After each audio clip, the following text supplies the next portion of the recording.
사도행전 2장 29절에서 36절 말씀입니다. 사도행전 2장 29절에서 36절 말씀 합독합니다. 형제들아, 내가 조상 다윗에 대하여 담대히 말할 수 있으니 다윗이 죽어 장사되어 금요가 오늘까지 우리 중에 있도다. 그는 선지자라. 하나님이 이미 맹세하사 그 자손 중에서 한 사람을 그 위에 앉게 하리라 하심을 알고 미리 본고로 그리스도의 부활을 말하되 그가 음부에 버림이 되지 않고 그의 육신이 썩음을 당하지 아니하시리라 하더니 이 예수를 하나님이 살리신지라. 우리가 다 이 일의 증인이로다. 하나님이 오른손으로 예수를 높이심에 그가 약속하신 성령을 아버지께 받아서 너희가 보고 듣는 이것을 부어 주셨느니라. 다윗은 하늘에 올라가지 못하였으나 친히 말하여 이르되 주께서 내 주에게 말씀하시기를 내가 내 원수로 내 발등상이 되게 하기까지 너는 내 우편에 앉아 있으라 하셨도다. 하였으니 그런즉 이스라엘 온 집은 확실히 알지니 너희가 십자가에 못 박은 이 예수를 하나님이 주와 그리스도가 되게 하셨느니라 하니라. 아멘. 사도행전 2장에는 성령 충만함과 방언의 역사 그리고 베드로의 설교가 소개됩니다. 이 사도행전에 나타난 첫 설교가 베드로의 설교이기 때문에 아주 중요하고 아주 핵심적인 내용을 몇 가지 담고 있습니다. 크게 4개 주제로 되어 있는데 첫 번째는 성령 강림하신 것은 구약의 요엘 선지서의 예언에 의한 것이다. 예언과 성취다. 두 번째, 예수님 십자가 죽으신 것은 십자가 사건은 이미 하나님이 아신 바 된 것이다. 하나님의 경륜 속에 있었다라고 말씀하죠. 오늘 읽으신 말씀이 세 번째인데 예수님이 부활하셨다. 우리가 증인이다. 그 예수님 부활을 다윗이 예언하고 있었다라고 말씀을 하죠. 또 이제 마지막은 내일 말씀인데 이 설교를 듣고 많은 사람들이 회개하는 역사가 일어납니다.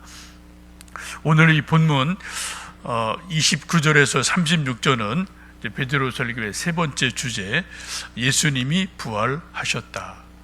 우리가 부활의 증인이다.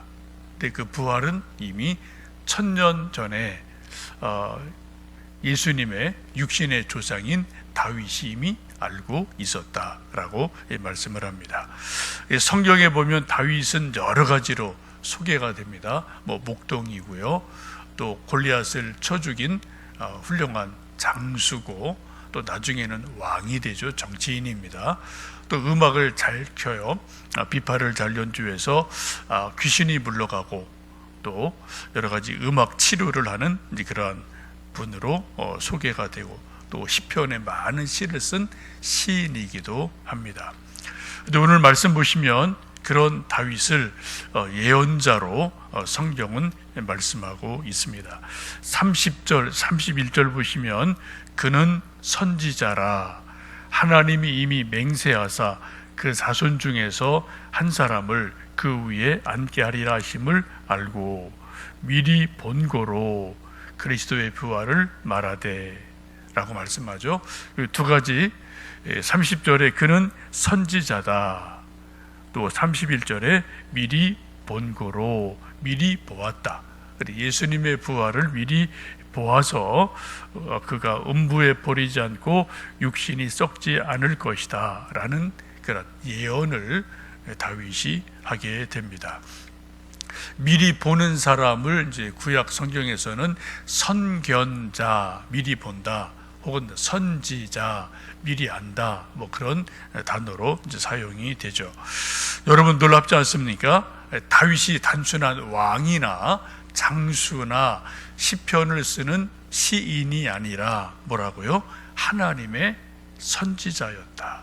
하나님이 쓰시는 예언자였다라고 성경은 분명히 이 말씀을 하고 있습니다. 그래서 예수님의 부활에 대해서 시편을 통해서 미리 1000년 전에 예언을 하고 있습니다.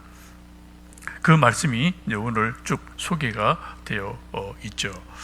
근데 그 예수님이 그 다윗의 예언처럼 부활을 하셨는데 그 부활의 증인이 바로 우리다. 우리 사도들이다. 베드로 바로 나다라고 지금 담대하게 이야기하고 있습니다. 아무리 예수님이 부활하셨어도 증인이 없으면은 말해줄 증언을 할 사람이 없는 거예요. 누군가 분명히 증인 되는 역할을 해줘야 됩니다. 증인의 조건은 직접 보고 들은 사람, 자기 직접적인 체험이 있는 사람이 되어야 됩니다.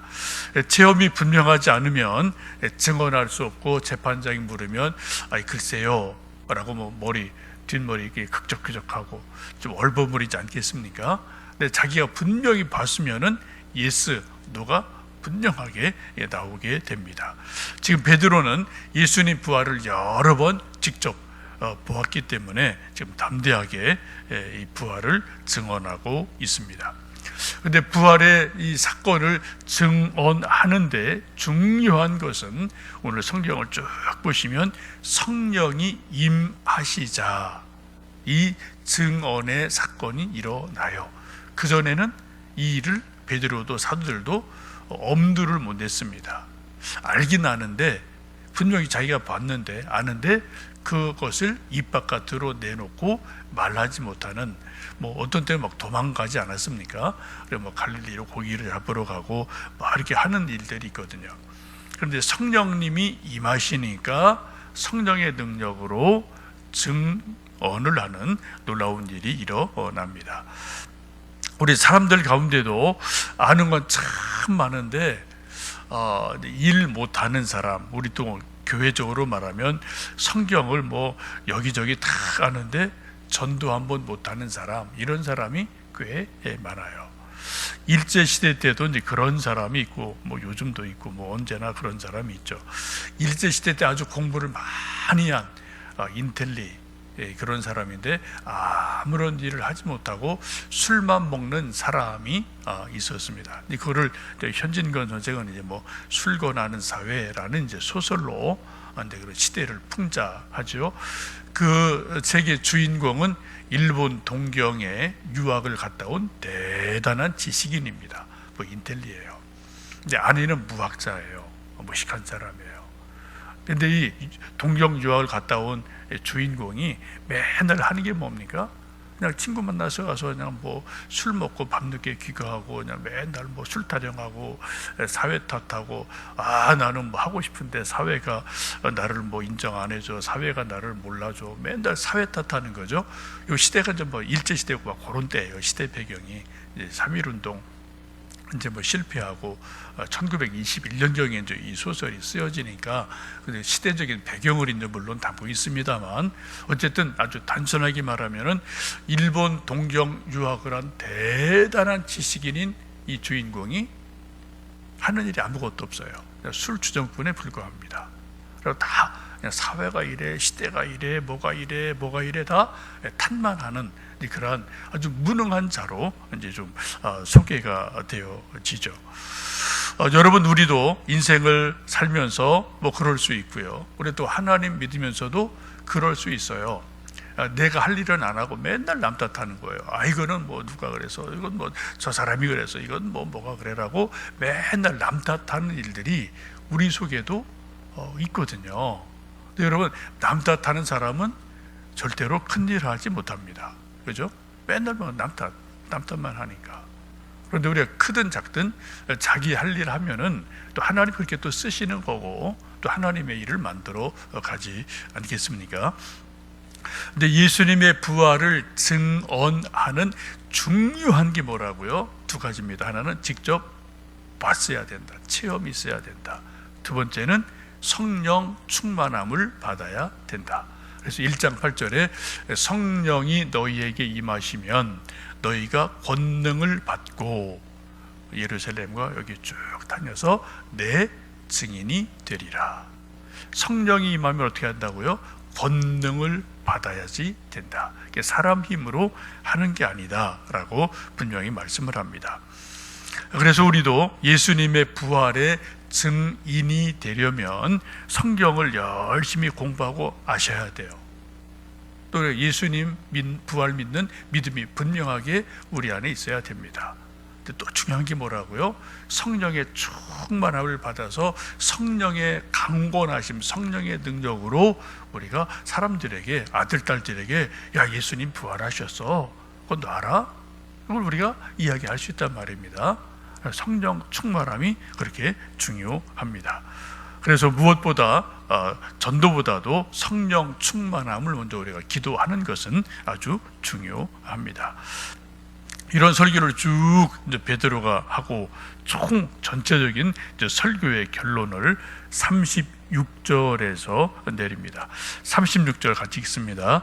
그런즉 이스라엘 온 집은 확실히 알지니 너희가 십자가에 못 박은 이 예수를 하나님이 주와 그리스도가 되게 하셨느니라 하니라.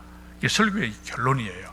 쭉 설교를 하고 나서 결론, 그럼즉 이스라엘 온 집은, 여기 있는 모든 사람은 확실하게 알아라. 지금 내가 설교하지 않냐, 말하지 않냐, 확실하게 알아라. 너희가 십자가에 못 박은 이 예수를 하나님이 주와 그리스도가 되게 하셨다라고 결론을 내립니다. 유대인들은 뭐 했어요? 예수님을 십자가 못 박아 죽였어요. 빌라도를 이용해서 십자가 못 박아 죽였습니다. 이게 인간들의 일이죠. 근데 하나님은 어떻게 해요?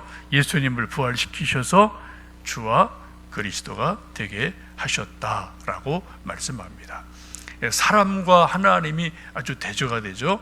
유대인들은 예수님을 죽였습니다. 네, 하나님은 그 죽음에서 부활시키셨어요. 그래서 어떻게 하셨다고요? 예수님을 주와 그리스도가 되게 하셨다라고 말씀을 합니다. 여기 아주 중요한 이제 말씀이 이 말씀이에요.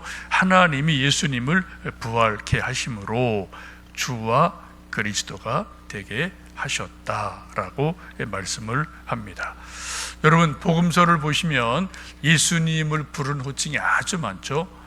대표적인 것이 랍비여, 다윗의 자손이여, 또 선지자여, 이렇게 여러 가지로 예수님을 부르고, 또 예수님 스스로도 인자라고도 이제 말씀을 하십니다.